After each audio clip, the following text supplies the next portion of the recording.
Assalamualaikum, saya Nur Amira Syahda binti Adam, nombor metrik S46032. Penyelia projek ilmiah tahun akhir saya adalah Profesor Madya Dr. Suhal bin Qusairi. Tajuk kajian saya adalah Gelagat Pengguna Terhadap Pembelian Atas Talian dalam kalangan pelajar Universiti Malaysia Terengganu.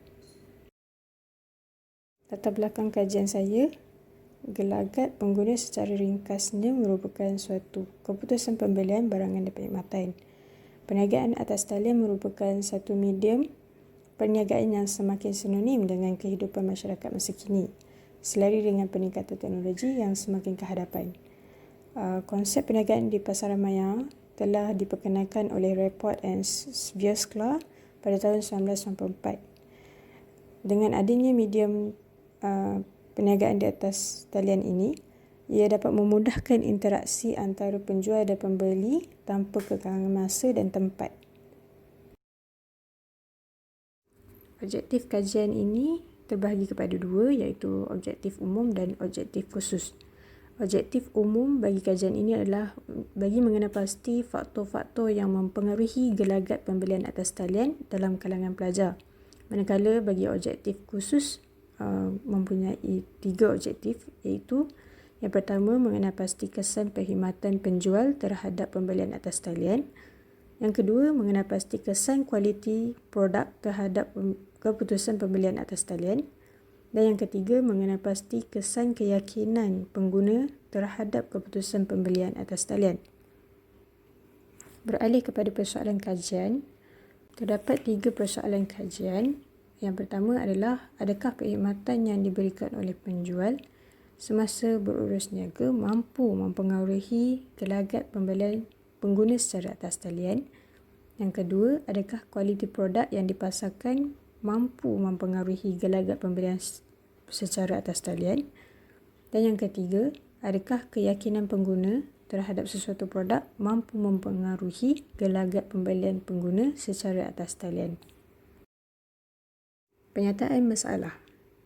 Isu bagi kajian ini adalah apabila berlaku peningkatan terhadap penggunaan perniagaan atas talian pada tahun 2018, iaitu sebanyak 53.3% berbanding pada tahun 2016 sebanyak 48.8%.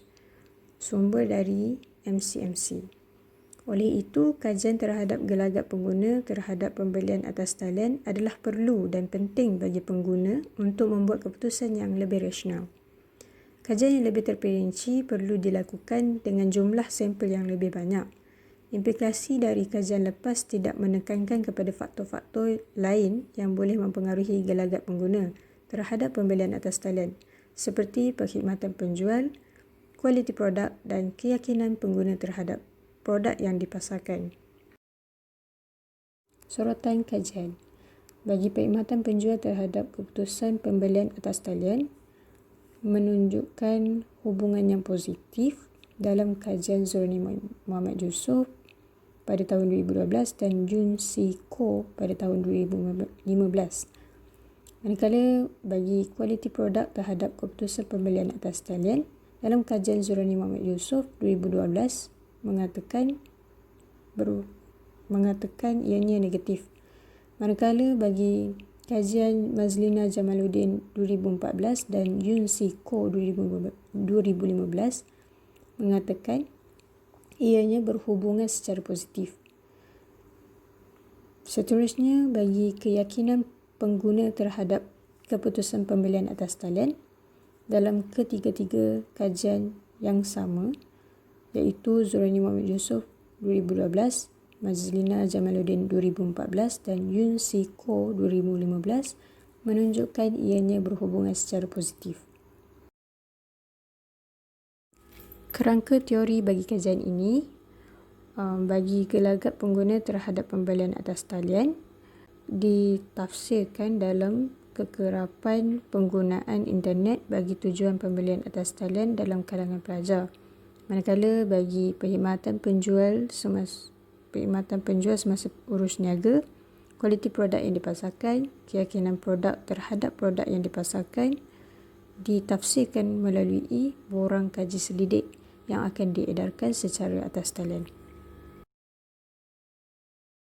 Metodologi kajian terbahagi kepada 4, iaitu sumber data, borang kaji selidik, spesifikasi model dan analisis data.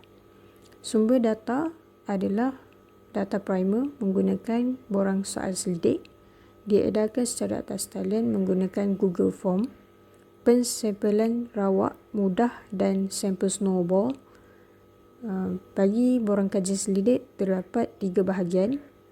Yang pertama, bahagian A adalah merupakan maklumat responden. Bahagian B, pengalaman pembelian atas talian. Bahagian C merupakan persepsi pengguna terhadap pembelian atas talian. Manakala bagi spesifikasi model diterjemahkan dalam bentuk persamaan yang menggabungkan pemboleh ubah bersandar kepada pemboleh ubah tidak bersandar. Manakala bagi analisis data menggunakan kaedah regresi logik ordinal bagi menganalisis data yang telah dikumpul. Analisis kajian regresi logik ordinal. Berikut merupakan output analisis kajian regresi ordinal. Bagi jadual yang menunjukkan keputusan maklumat yang sesuai dengan model. Model pintasan menunjukkan nilai pintasan sahaja tanpa pemboleh ubah yang jelas. Manakala model akhir menunjukkan nilai yang mengandungi semua pemboleh ubah yang terlibat dalam kajian ini. Dapatan kajian menunjukkan terdapat peningkatan yang signifikan dalam model akhir berbanding model pintasan. Oleh itu, model regresi ordinal adalah sesuai digunakan berdasarkan maklumat dalam kajian ini. Bagi jadual yang menunjukkan keputusan anggaran parameter kajian ini, hasil kajian mendapati ketiga-tiga pemboleh ubah iaitu perkhidmatan penjual, kualiti produk dan keyakinan pengguna memberikan kesan yang signifikan kepada gelagat pengguna dalam pembelian secara atas talian. Berdasarkan jadual tersebut, nilai signifikan bagi ketiga-tiga komponen pemboleh ubah bebas iaitu perkhidmatan penjual, kualiti produk dan keyakinan pengguna adalah 0.000 lebih kecil berbanding 0.01, menunjukkan bahawa ia mempunyai hubungan positif yang signifikan dengan gelagat pembelian secara atas talian dalam kalangan pelajar. Oleh itu, keputusan hipotesis null boleh ditolak kerana nilai P yang signifikan. Keputusan ini merumuskan bahawa perkhidmatan penjual, kualiti produk dan keyakinan pengguna mempunyai hubungan yang signifikan dengan gelagat pengguna. Sebagai rumusan secara keseluruhan bagi kajian ini, dapat disimpulkan bahawa responden mempunyai kesedaran dan pengalaman yang baik tentang pembelian barangan dan perkhidmatan secara atas talian. Responden juga menyedari bahawa mereka perlu meneliti maklumat produk sebelum membuat pembelian secara atas talian. Oleh itu, mereka perlu lebih berhati-hati dan peka terhadap produk yang dipasarkan secara atas talian bagi mengelakkan kejadian penipuan barangan atau perkhidmatan. Pembelian secara atas talian sememangnya mempunyai kelebihan dan kekurangan yang tersendiri. Lebih-lebih lagi terhadap pelajar universiti yang memerlukan barangan atau perkhidmatan namun terbatas oleh kesetukan masa untuk ke premis.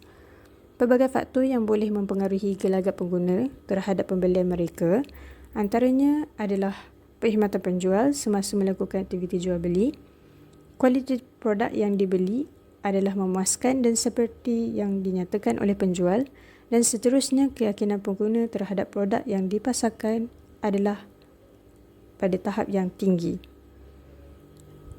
Hal ini kerana sebanyak 85.3% responden bersetuju bahawa mereka akan menggunakan medium pembelian secara atas talian pada masa yang akan datang. Setakat ini sahaja pembentangan daripada saya. Sekian, terima kasih.